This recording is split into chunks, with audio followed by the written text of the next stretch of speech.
I have been driving for the last 2 hours to the Marriott in Baltimore. My wife was there at a conference, and I was going to surprise her by dropping in and taking her to supper. For the last 3 months, I have suspected my wife of having an affair with one of her co-workers. I just had the feeling that every time she was taking one of her business trips, training sessions, or conferences, she was really getting laid. Tonight, I was going to catch her in the act and end it for all. My wife Megan and I have been married for 14 years. We have 2 beautiful children, Sarah 12 and Todd 10. Right now, they are staying with my mother. Megan and I had gotten married right out of high school. We dated the last 2 years of school, and it was a natural move into the marriage. She was bright and always happy. She wore her brown hair long. She was thin and had strong, angular facial features. There was not an ounce of fat on her. I always thought we had a strong marriage until about 3 months ago. It was just little things and nothing I could really pin down. I hated to ask her about it or confront her because I was afraid of looking paranoid or jealous. Today's meeting was close enough that I could unexpectedly drop in and maybe catch her in the act. I took my suit bag with me to the counter. "Hi, I'm Phil Jenkins. My wife Megan is here for the insurance conference and is in room 214. She said I could pick up a key here." After checking the computer, the clerk got a key. "Could I see some identification, please?" "No problem, it's good that you ask." I showed him my driver's license. I was nervous as hell as I walked to the elevator. What was I going to do when I caught her? What was I going to say? Should I knock or just walk in? Will she have the safety latch on? Will she be alone? Will she even be in the room? As I walked down the hall, I decided to just put the key in the lock and try to open the door. I will have to see what happens after that. I tried to be as quiet as I could. After unlocking the door, I opened it and found Megan sitting at a desk with her briefcase open doing paperwork. She turned around with a gasp. "Damn it, Phil, you scared me to death. What the hell are you doing here?" "Hi, honey. I had a little spare time and thought I would drop in and take you to supper." "Great. You are staying the night, aren't you? I sure could use a little company." She walked over and gave me a big kiss. Well, it looks like my great plan to catch my cheating wife was a complete bust. "Do we have time for a quickie before we go to eat?" I hopefully asked. "Hey, I have to take a shower first, but I'll tell you what. How about a quick before I shower? After we get back from supper, we will have all night to do whatever you want." I was glad I was wrong about her cheating. I loved this woman and didn't want to lose her. "There, that should hold you until after supper." With a big grin on her face, she turned and went into the bathroom to take her shower. I put myself together and sat on the bed. Megan's toiletry case was sitting on the dresser, and I went over to see if she had a few aspirin to get rid of my headache from driving. I didn't find any pills, but in the side pocket of her case, I noticed something strange. I slowly pulled a pack of 6 condoms from the case. I held them in my hand as I sat on the bed. After Todd was born, Megan went on birth control pills. They made her throw up when she took them, so we decided that I would get a vasectomy. Since then, we have not used any birth control. It was nice not having the hassle of condoms or pills. Of course, now the question is, what the hell are these doing in her toiletry case? I am not stupid, and quickly came to the conclusion that my wonderful wife was indeed cheating. Now I didn't know what to do. Rummaging around in her case, I found a couple of safety pins she kept for clothing emergencies. I took one of the pins and carefully poked a hole through the middle of each of the rubbers. I replaced them just as I found them. She was still in her shower, so I took my cell phone and called a friend at home. "Freddie, this is Phil. I need you to do a favor for me." "No problem. What do you need?" "Wait about an hour, then call me on my cell and tell me a pipe burst at the school, and they need me as soon as possible. Actually, all you have to do is call, and I'll fill it in at my end." "Got it. I'll call about 7. See you, buddy." I decided I really didn't want to spend the night with my wife. I was sorry that we did what we did already and did not want to add to it. I would be able to think on the drive home. I knew I had to do something, but at this point, did not know what. As Megan got out of the shower, it was all I could do not to confront her. I was burning up inside and wanted to hurt this woman, who was my wife in some fashion. I am not a violent man. I never lose my temper and try to stay cool in any situation. I also figured out it was better if I did not let her know that I was aware of her infidelity. By the time we got to the dining room, I was totally depressed. "Order anything you want, dear. I can expense it." "Well, I'm not really that hungry. I think I'll just have the small filet." "That sounds good for me, too. How about a bottle of rose to go with that?" After the waiter took the order, I couldn't help myself. I had to probe a little. "Megan, are you happy with the way our marriage is going?" "Of course. I have a nice home, 2 great kids, and a husband who loves me. What more could I ask for?"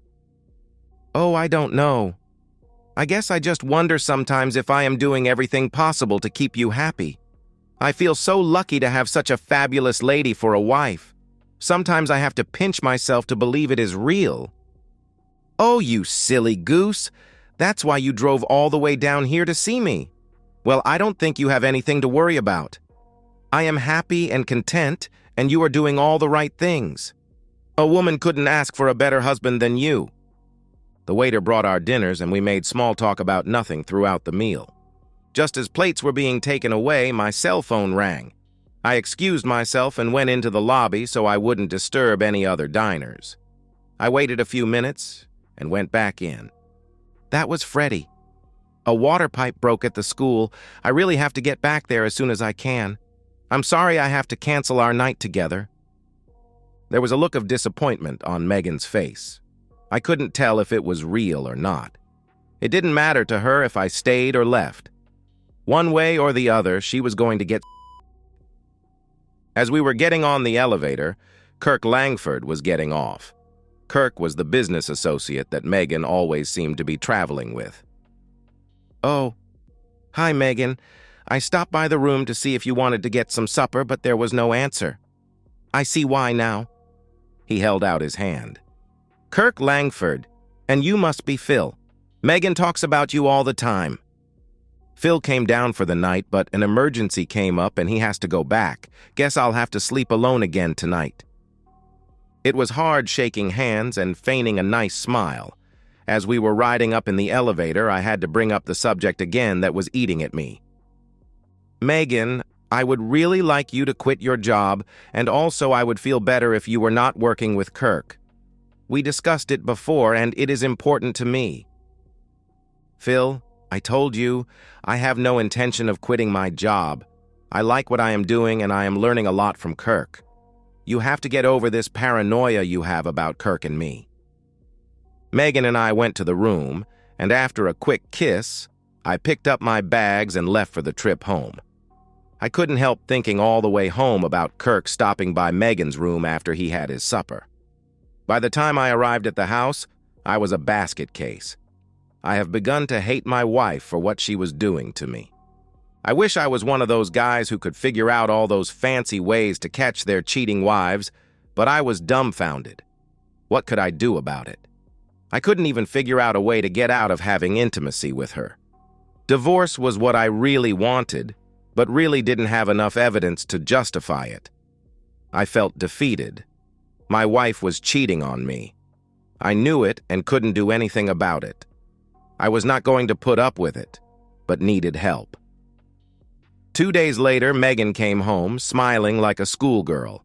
I could tell she had a good time, and it made me madder than I was. I checked her bag, and there was 1 condom left. It still had a hole in it. Intimacy with my wife that night was more of a chore than a pleasure. Saturday was the Globus Insurance Company picnic. At least the kids would have something enjoyable to do. This was not a day that I was looking forward to it. I couldn't help but believe that some of the other people in the company knew what was going on, and I felt a little like a. I tried to be low profile so I wouldn't become the butt of any crude jokes. Maybe I was a little paranoid, but I couldn't help it. Megan was having fun socializing all over the place, especially with Kirk. They were not doing anything touchy-feely, but they were definitely close. I was being ignored, which was fine. "Hi, I'm Janet Langford. You must be Phil Jenkins." She was a knockout.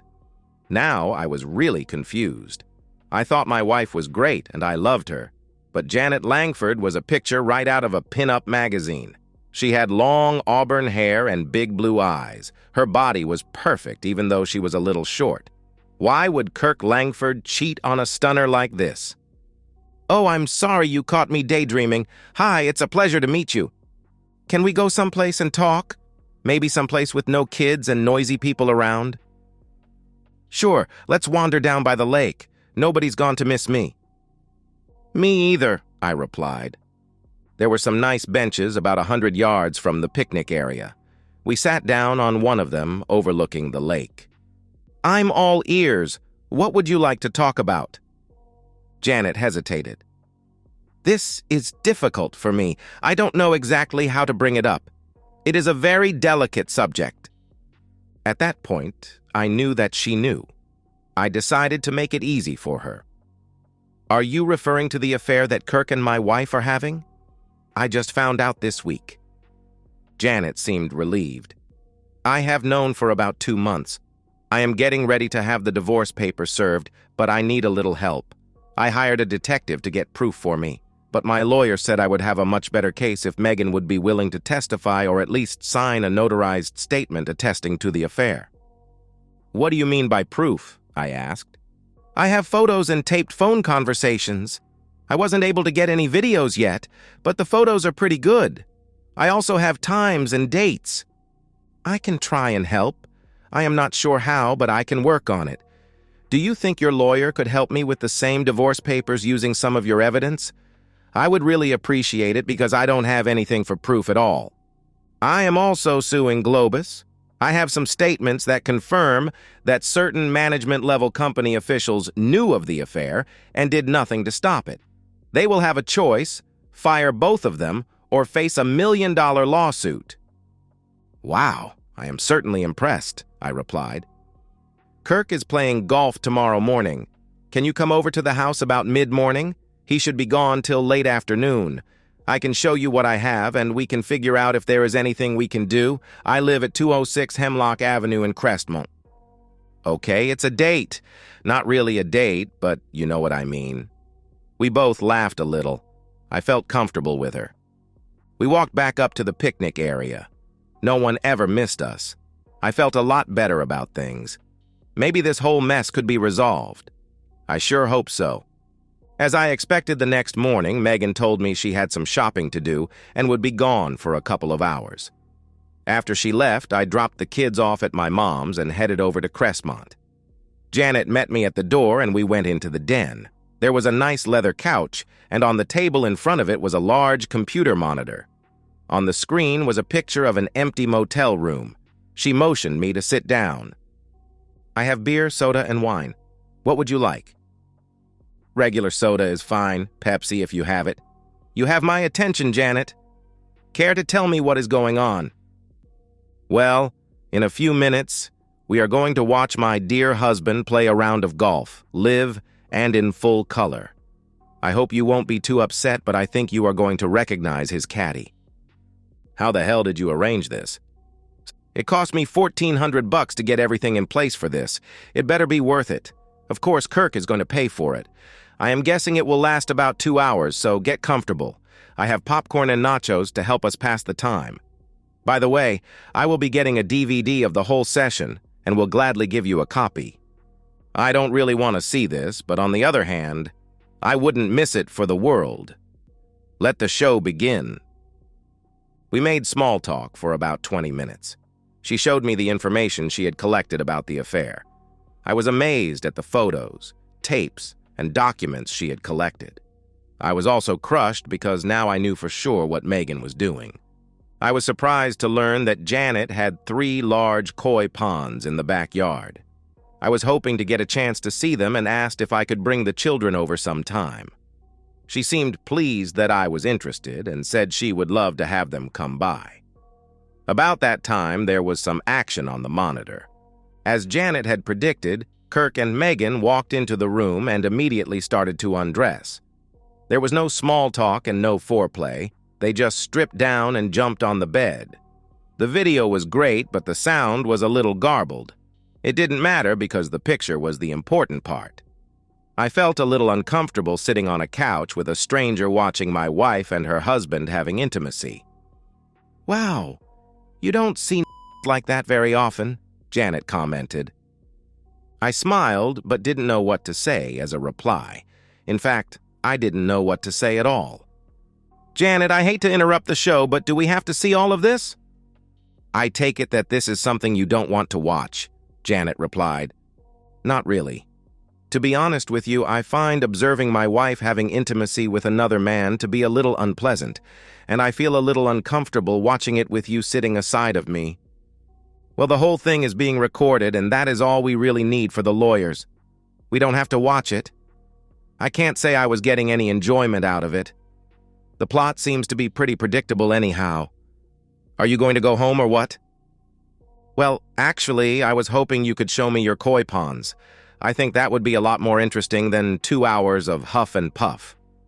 Her eyes seemed to light up, simply because I had shown an interest in her hobby. She jumped up, and as we walked to the back of the house, I could hear Megan reaching her first.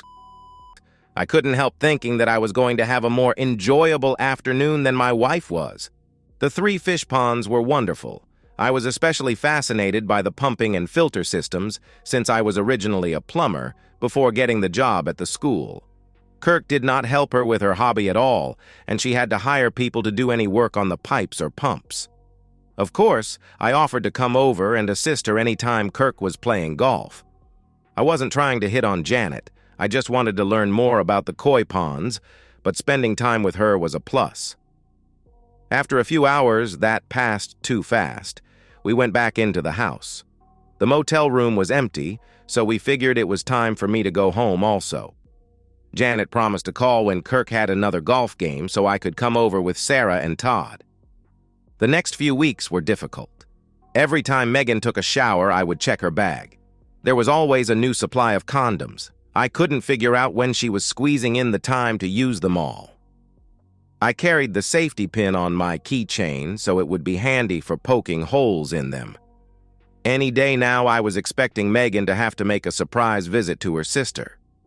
In the evenings, after Kirk had a golf game, the kids would tell Megan about their visit to the koi lady, but she never seemed to be interested. They would show her pictures of the fish they had drawn and tell her about the names they gave all the fish. She never made the connection between Kirk's wife and the koi lady. She seemed to be relieved that I was able to keep the kids occupied while she was having intimacy. I made 2 more attempts to get her to quit her job and stop seeing Kirk. Both times I got the same turn down, and the second one was nasty. I was also making excuses for not having intimacy with her, and she responded with a few catty digs about my masculinity. It stung a little, but made everything I was doing easier to justify. Finally, on a Tuesday night, she dropped the bomb. "Phil, I am feeling really stressed out lately. I'd like to take a few days off from work and visit my sister for about a week. Do you think you could watch the kids while I unwound a little?" "Hey, I understand. You have been putting in a lot of overtime and late nights. I think it would be a good idea for you to relax. A trip to your sister's is a lot better than a year with a shrink. Go ahead and have a good time. I'll take care of everything." "I'm glad you understand. All the extra work is for the good of the family, but I think I might have overdone it." I had a hard time sleeping that night thinking about all the things I had to do the next day. I was glad this time had finally arrived. Megan's sister Nancy and her husband Brad lived about 3 hours away. Brad was an okay guy, but was completely controlled by Nancy. When she said jump, Brad jumped. The interesting thing about the town where they lived is that there are 2 abortion clinics. Of course, I had the names, addresses, and hours of operation for both of them. I had even familiarized myself with the terms of an agreement that were required for service at each of them. They both required a 2-day cooling-off period. That meant that the soonest that Megan could have a procedure scheduled was Friday, assuming her first appointment was on Wednesday.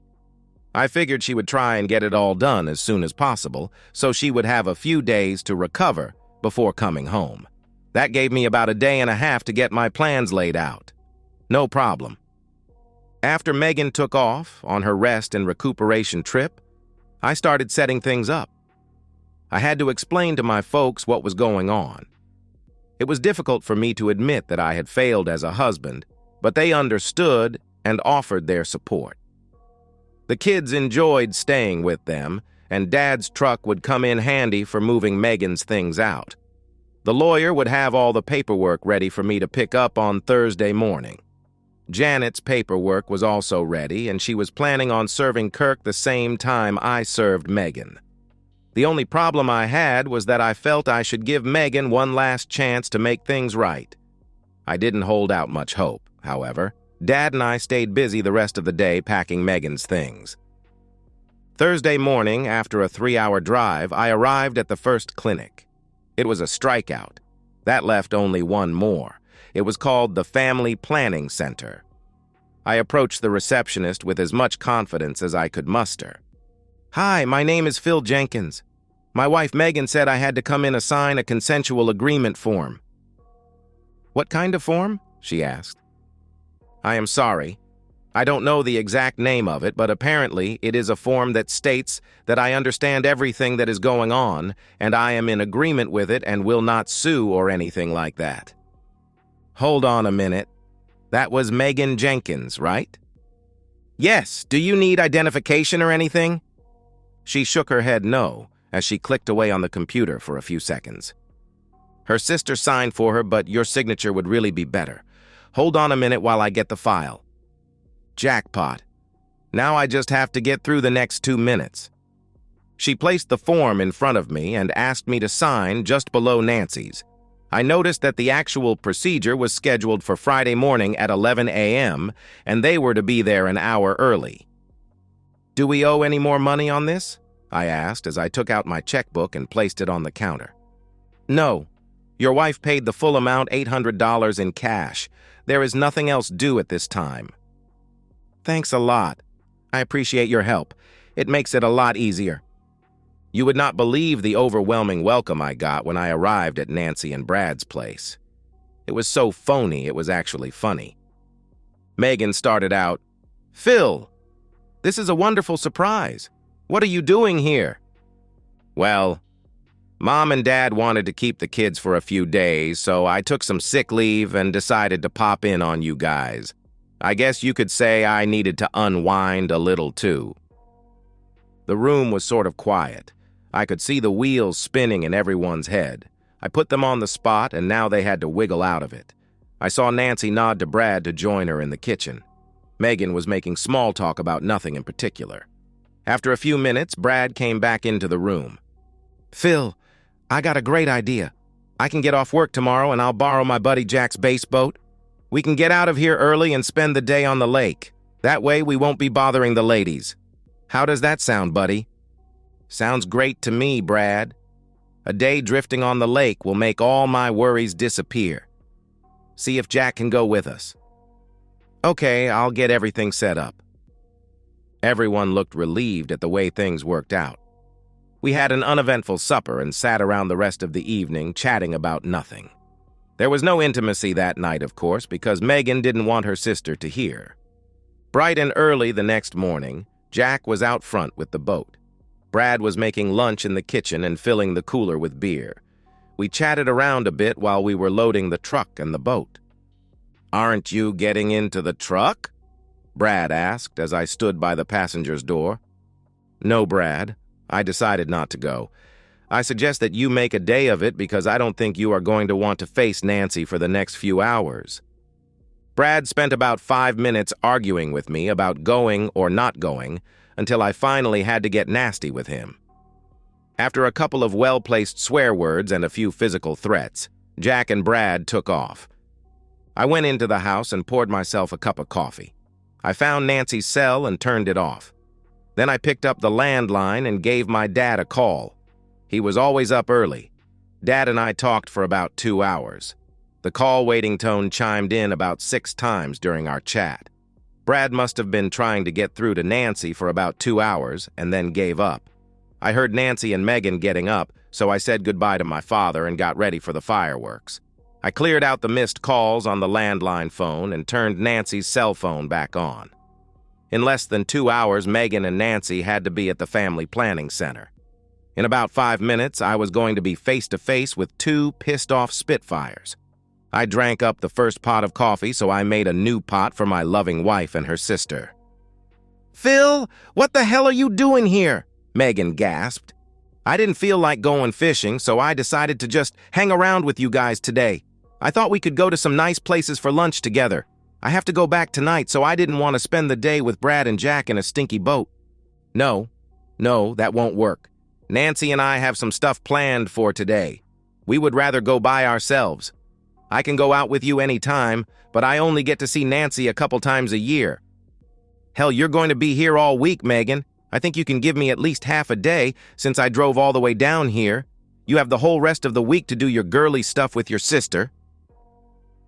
Nancy picked up her cell phone and went out of the room, hitting the speed dial on the way. Megan was sitting in the kitchen chair, slumped over as if she had just been hit by a truck. We could hear Nancy screaming at Brad over the phone like he had just committed the crime of the century. I felt sorry for the guy, but he married her. "Phil, I don't want to get nasty about this, but Nancy and I really don't want you tagging along today. We have our whole day laid out, and it doesn't include you." "Okay. Tell me what you have planned for today, and I'll decide. If I don't like it, I'll keep myself busy some other way. I still don't understand because you have the entire week here, and I only have today. You girls aren't meeting a couple of guys, are you?" "No, damn it. We are not meeting any guys. We just wanted to do some shopping for intimate stuff. Bras, underwear, and nightgowns. It's the type of item that we don't want you guys around when we are trying it on." "Well, most of those shops are in the mall, and I can keep myself busy doing other things while you are using the dressing rooms. I'll just tag along and stay out of your way. You don't have to worry about entertaining me. When lunchtime rolls around, I'll take you to someplace fancy to make up for the trouble I caused you." Nancy was standing in the doorway, glaring at me. She didn't say a thing. Megan could see that she was not going to be able to reason with me and appeared to be ready to give up. They were both still in their housecoats. Finally, Megan stood up. "I have to go get dressed."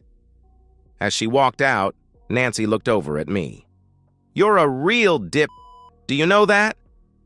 A big grin crossed my face as she followed Megan upstairs. About 20 minutes later, the light on the landline phone came on. Somebody upstairs was making a call. The clock was ticking. They had an hour to get to the center. I was trying to figure out what my next move would be. If they tried to leave without me, I would just follow them and make sure that they knew it. I didn't think they would try that. 20 minutes later, they both came down the stairs.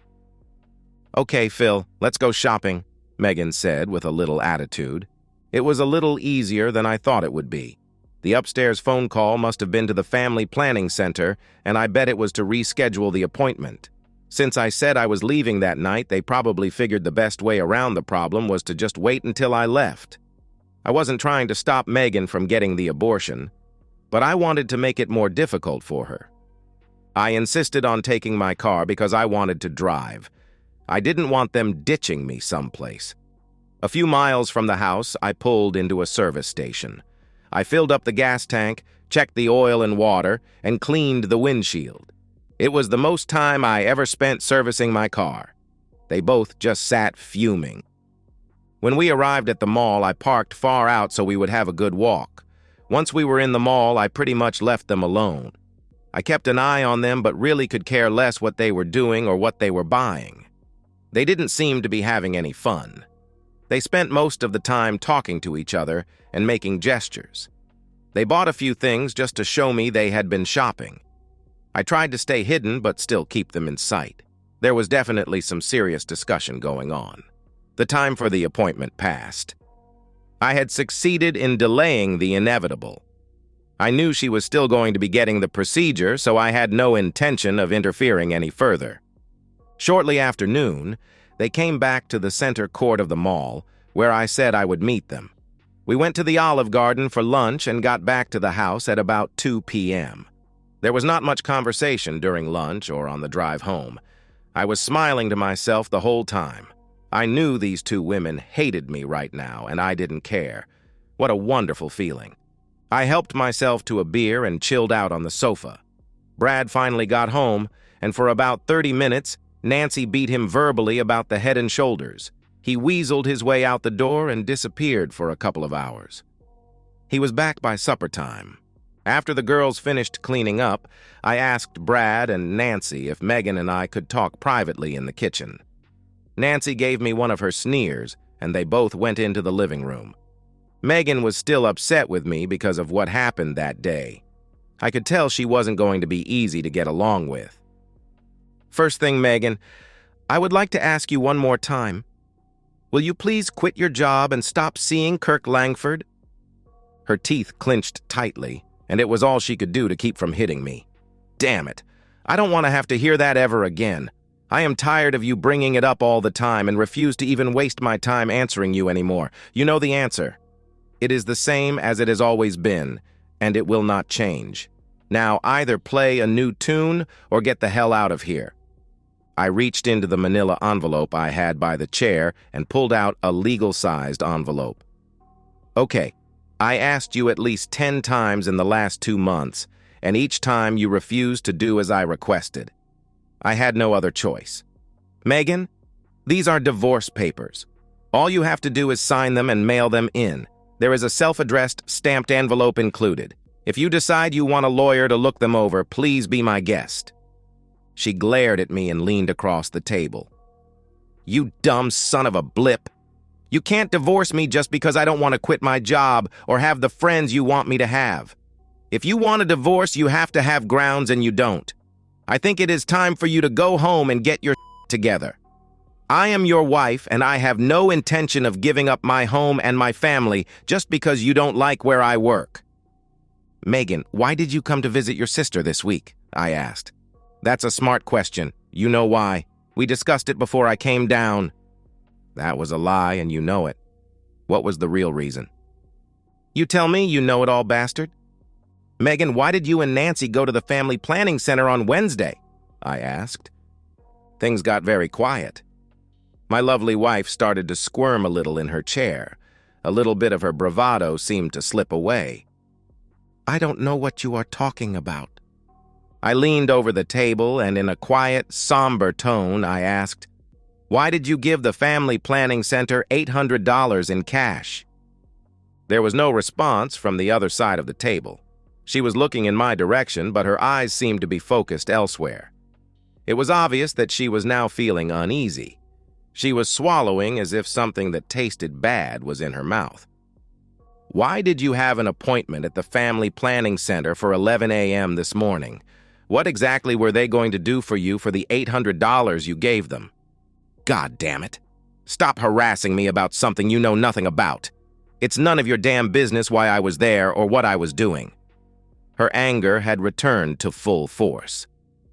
Megan, the family planning center does abortions. You know it, I know it, and everyone in this town knows it. Since I had myself fixed for your convenience, why would you have to get an abortion? I guess your operation wasn't as successful as you thought. Maybe you better get yourself checked. I reached into the envelope by my chair. Here are 3 lab reports, 2 months ago, 1 month ago, and last week.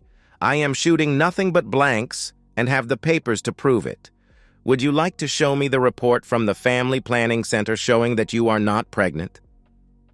You are truly a son of a blip, but that still isn't enough for you to justify a divorce, Megan replied. Why the hell don't you just admit that you and Kirk Langford were having an affair for the last 6 months and get it over with? We both know what was going on, and you still won't own up to it. You have no proof at all that I was doing anything with anyone other than you. I really don't want to sit here any longer and listen to you ranting about something that never happened. You never had intimacy with Kirk Langford? I asked. No, damn it. I am your wife and only had intimacy with you. Then how the heck did you get pregnant? I asked. She was biting her lip hard. There was no way she could answer that question without incriminating herself. I reached into my trusty manila envelope and brought out a stack of photos. I put 6 pictures of Megan Kirk on the table. Did you have intimacy with him? There was no answer as I placed another 6 pictures of them in various positions on the table. Stop it, damn it. Just stop it. I get the point. You have been spying on me. You are a damn sneaky son of a blip. Do you know that? If you knew something was going on, why didn't you just stop it like a man? No, you just slither around and take pictures like some sort of pervert. You make me sick with your wimpy complaining. Just then, my cell phone rang. Hi, Dad. Okay, 10 minutes would be fine. Thanks for the call. As I hung up the phone, she blurted in. What was that all about? My dad is bringing your stuff here to Nancy's place. He should arrive in about 10 minutes. The locks have been changed on our house. If there is anything that we forgot to pack, let me know and I will get it down to you. She just sat there, not speaking. Here is the title to your car. I signed it over to you. In this envelope is half of the money in the bank accounts, about $1,200. I have arranged for you to have visitation rights with the kids once a week. I am willing to allow an overnight stay every month if you are willing to make a statement attesting to the affair and have it notarized. Oh, by the way, I also have a DVD I didn't get to show you. It is from the May 10th visit you and Kirk made to the Scandia Motel. It's 2 hours long and shows the two of you doing everything that is in those pictures. As I picked up the photos, I said, I didn't take any of these. I really didn't care what you were doing. I just didn't like being taken for a fool. Last of all, I would like you to have this memento of our love. I took the safety pin off my keychain and slid it across the table. What the hell is this? Megan asked. That is the pin I used to poke little holes in all your condoms for the last 2 months. Did you know you used 48 rubbers in the last 2 weeks alone? Good old Kirk was getting more intimacy than I ever dreamed of getting. He sure is a lucky guy. You miserable little weasel. That is the most despicable thing I ever heard of. You really are a bastard, Megan replied. No, dear. The most despicable thing is having intimacy with someone that you are not married to. I may be a bastard, but you are truly a cheating woman. Sorry, I have to run. Dad just pulled up in the driveway.